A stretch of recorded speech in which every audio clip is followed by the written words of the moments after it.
The theory of stellar evolution is a framework used by astronomers to understand how stars are born, live, and ultimately die.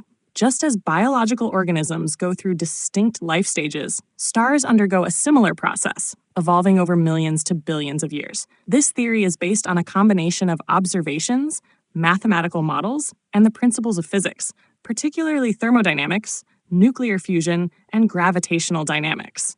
The study of stellar evolution not only helps scientists understand how individual stars change over time, but also provides insight into the formation and evolution of galaxies, stellar populations, and even the universe itself. The life cycle of a star begins in a vast molecular cloud, where regions of gas and dust collapse under their own gravity, forming dense clumps known as protostars. These protostars experience increasing pressure and temperature at their cores, eventually reaching a point where nuclear fusion can occur. This fusion process, which primarily converts hydrogen into helium, releases vast amounts of energy, causing the star to shine. The onset of fusion marks the beginning of a star's main sequence phase, the longest and most stable period in a star's life. During the main sequence phase, a star maintains a balance between two opposing forces: gravity, which tries to collapse the star inward, and the pressure from nuclear fusion, which pushes outward. The energy released by fusion in the core counteracts the force of gravity, preventing the star from collapsing. The star remains in this equilibrium for most of its life, and the duration of this phase depends largely on the star's mass. Larger stars, which burn through their nuclear fuel more quickly, remain in the main sequence for only a few million years, while smaller stars can stay in this phase for tens of billions of years. As stars exhaust their hydrogen fuel, they enter the next stage of their evolution, the red giant or red supergiant phase. The core contracts under gravity, and the outer layers expand and cool, giving the star its characteristic red color. At this point, the star begins fusing heavier elements, such as helium and carbon, in a process known as shell fusion.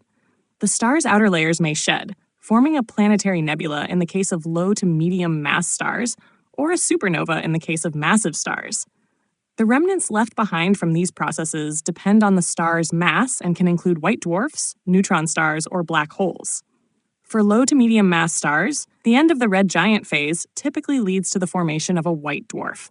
This dense, Earth-sized remnant is composed primarily of carbon and oxygen and no longer undergoes fusion.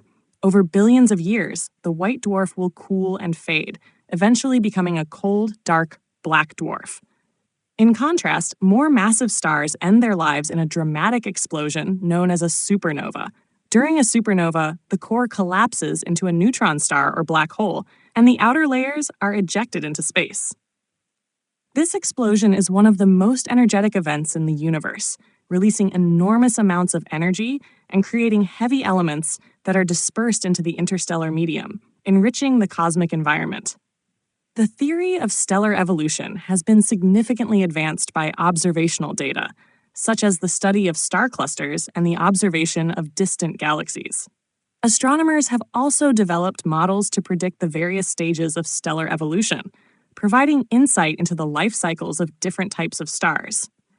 These models are based on the physical laws governing the behavior of matter and energy under extreme conditions, as well as the observed properties of stars at different stages of their life cycle.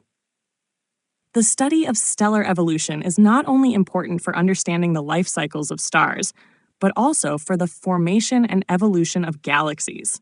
Stars are the building blocks of galaxies, and their formation, evolution, and death contribute to the dynamic processes that shape galaxies over time. Additionally, the elements produced by stars through fusion and supernovae are crucial for the formation of planets and life as we know it. Without the heavy elements created in stellar interiors and dispersed by supernovae, planets with the potential to support life could not form. In conclusion, the theory of stellar evolution provides a comprehensive framework for understanding the birth, life, and death of stars. It combines observational data with theoretical models to explain how stars evolve through various stages, from their formation in molecular clouds to their ultimate end as white dwarfs, neutron stars, or black holes. Stellar evolution is not only essential for understanding the life cycle of individual stars, but also for grasping the larger processes that govern the structure and evolution of the universe itself.